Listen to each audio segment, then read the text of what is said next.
जब भी आपका कुछ चटपटा कुरकुरा खाने का दिल करे तो आलू से क्या कुछ नहीं बन सकता। घर के ही सामान से वीडियो को फुल वॉच करें, आपके भी ये नाश्ता दिल को भा जाएगा। एक बाउल में हम ऐड करेंगे पोहा। मैंने आधा कप पोहे का लिया है। पोहे को अच्छे से कपड़े के साथ साफ करें, आप वॉश करके भी ले सकते हैं। साथ ही मैंने लिया है 1 कप भर के बेसन का। आधे कप पोहे में 1 कप भर के मैंने बेसन का ऐड किया और थोड़ा थोड़ा पानी डालते अच्छे से मिक्स करेंगे। ज्यादा पानी एक साथ नहीं डालेंगे। बिना किसी झंझट के, बिना किसी घंटों मेहनत के आप फटाफट से ये चटपटा कुरकुरा नाश्ता बना के तैयार कर सकते हैं। 1 से सवा कप मैंने पानी का ऐड किया और अच्छे से मिला के तैयार किया। बेसन में पोहा डाला है तो अच्छे से फूल जाएगा, सॉफ्ट हो जाएगा। 5 से 7 मिनट के लिए हम रेस्ट पे रखेंगे। एक फ्राई पैन लेके हम ऑयल डालेंगे और साथ लिया मैंने 1 चम्मच भर के साबुत धनिया, साबुत जीरा दरदरा किया ताकि अच्छा फ्लेवर आए। जीरा धनिया चटकने लगे तो हींग ऐड करेंगे। मैंने 2 से 3 हरी मिर्च कट करके 2 आलू उबाल के अच्छे से मैश किया और डाल के अच्छे से मिक्स करेंगे। एकदम शानदार और यूनिक नाश्ता बनके तैयार हो जाएगा। हल्की सी हम बुनाई करेंगे आलू की और साथ ही हम बेसिक से मसाले ऐड करेंगे जो आपके किचन में मिल जाएंगे। थोड़ी सी हम कुटी लाल मिर्च ऐड करेंगे, चाट मसाला और थोड़ी सी हल्दी ऐड करेंगे सिरप कलर के लिए और स्वाद अनुसार हम नमक डालेंगे यानी कि आधी छोटी चम्मच। आप चटपटा स्पाइसी अपनी पसंद से बना सकते हैं। सिर्फ इतनी मसाले जाएंगे और ये शानदार सा नाश्ता बनके तैयार हो जाएगा। हल्की सी बुनाई करेंगे चलाते ताकि मसालों का कच्चा फ्लेवर खत्म हो जाए। एक प्यारी सी रंगत भी आ जाती है, बहुत ही प्यारी खुशबू आने लग गई। जितनी देर में हमने मसालों की बुनाई की उतनी देर में हमारा पोहा भी अच्छे से फूल के तैयार हो गया। आलू की बुनाई हो जाए तो डालेंगे पोहा और बेसन अच्छे से फूल गया और मीडियम आंच करके हम चलाते अच्छे से कुक करेंगे ताकि एक डो के फॉर्म में आ जाएगा। आप इस तरीके से बेसन को डालोगे तो कोई गांठ गुठली नहीं बनेगी। चलाते अच्छे से कुक करेंगे ताकि चिपके ना।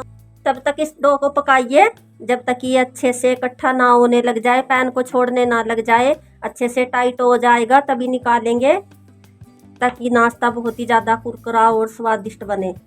अच्छे से मैंने चलाते कुक किया, डो के फॉर्म में आ गया। गैस को बंद करेंगे और नीचे उतारेंगे ताकि हल्का सा ठंडा हो जाएगा। साथ ही हम छोटी सी तैयारी और कर लेते हैं जिससे हमारा नाश्ता बहुत ही ज़्यादा कुरकुरा बनेगा।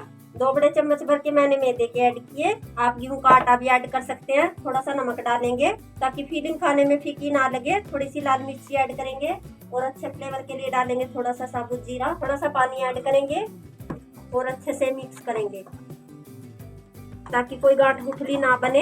इस तरीके से आप एक गोल बनाओगे तो बहुत ही ज़्यादा क्रिस्पी और शानदार नाश्ता बनेगा। ज़्यादा थिक भी नहीं रखेंगे, ज़्यादा रनी भी नहीं करेंगे। ऐसी थिकनेस का बना के तैयार करेंगे। साथ ही देख लेते हैं पोहा, बेसन, आलू जो हमने बना के रखा है हल्का सा ठंडा हो गया। थोड़ा सा हम ऑयल लगाएंगे ताकि चिपके ना और निकालेंगे। थोड़ा सा हम मसलेंगे ताकि अच्छे से मुलायम हो जाएगा। बहुत ही ज़्यादा ज़बरदस्त। इतना ठंडा डो को करें ताकि हाथ से आराम से छू सके। इस तरीके से हम हल्के हाथों से बेलेंगे ताकि इक्वल नाश्ता बने और देखने में शानदार लगे। एक प्यारी सी लुक आती है तो देखते ही खाने का दिल करता है। इस तरीके से मैंने हाथों के साथ सेट करते अच्छे से बेला ताकि कहीं से मोटा कहीं से पतला ना रहे और चाकू के साथ हम कट करेंगे ताकि देखने में अच्छा लगे। अगर डो चाकू पे चिपकता है तो आप हल्का सा ऑयल लगा के कट कर सकते हैं और किनारे हम कट करके हटाएंगे। आप बड़ा छोटा अपनी पसंद से बना सकते हैं। आप शेप भी अपनी पसंद से दे सकते हैं जैसी आपको अच्छी लगती है। इस तरीके से मैं फिंगर के शेप में बनाऊंगी।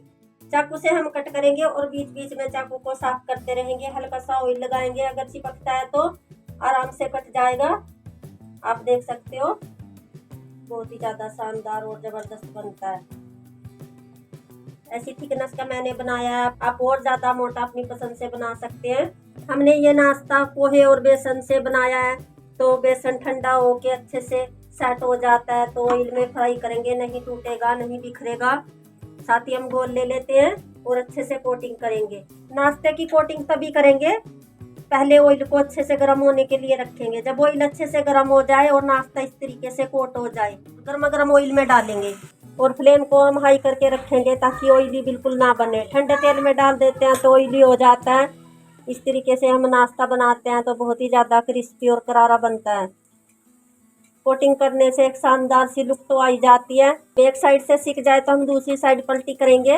आप देख सकते हो अच्छे से फूलने लगा है। चम्मच के साथ हल्का सा हिलाएंगे तो अकेले अकेले हो जाएंगे कोटिंग की वजह से हल्के से जुड़ जाते हैं। हमारी रेसिपी आपको ज़रा भी पसंद आती है तो प्लीज़ लाइक करके ज़्यादा से ज़्यादा सपोर्ट ज़रूर किया करें। और चलाते हम अच्छे से फ्राई करेंगे ताकि बढ़िया सा कलर भी आ जाए और अच्छे खस्ता और करारे हो जाएं। अगर आप पे थोड़ा सा पोहा बच जाए, थोड़े से आलू बच जाएं, तब भी ये आप नाश्ता बना के तैयार कर सकते हैं, क्योंकि ये बिल्कुल कम सामान में और कम मेहनत में बन के तैयार हो जाता है। चलाते अच्छे से फ्राई करेंगे, जब बढ़िया करारा हो जाए तो एक छन्नी पे निकालेंगे ताकि सारा ऑयल निकल जाएगा।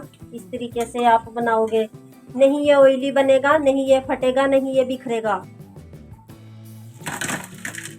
थोड़े सी सामान से काफी सारा नाश्ता बन जाता है। इतना स्वादिष्ट आप कितना ही भी बनाओगे वो भी कम पड़ जाएगा, इतना जबरदस्त बनता है। आवाज सुनाएंगे आपको, कितना करारा बनता है। गर्मा गर्म बनाएं और इंजॉय करें। एक बार बनाओगे तो बच्चे हो या बड़े सबका फेवरेट हो जाएगा। तोड़ के दिखाएंगे क्या लाजवाब बनता है, बहुत ही ज़्यादा शानदार।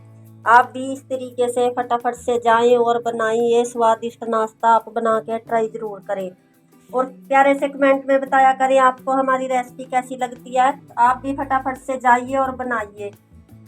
हमारी रेसिपी आपको पसंद आए तो प्लीज़ लाइक ज़रूर किया करें और ज़्यादा से ज़्यादा शेयर करें। सब्सक्राइब करना बिल्कुल ना भूलें। फिर मिलते हैं एकदम यूनिक रेसिपी के साथ।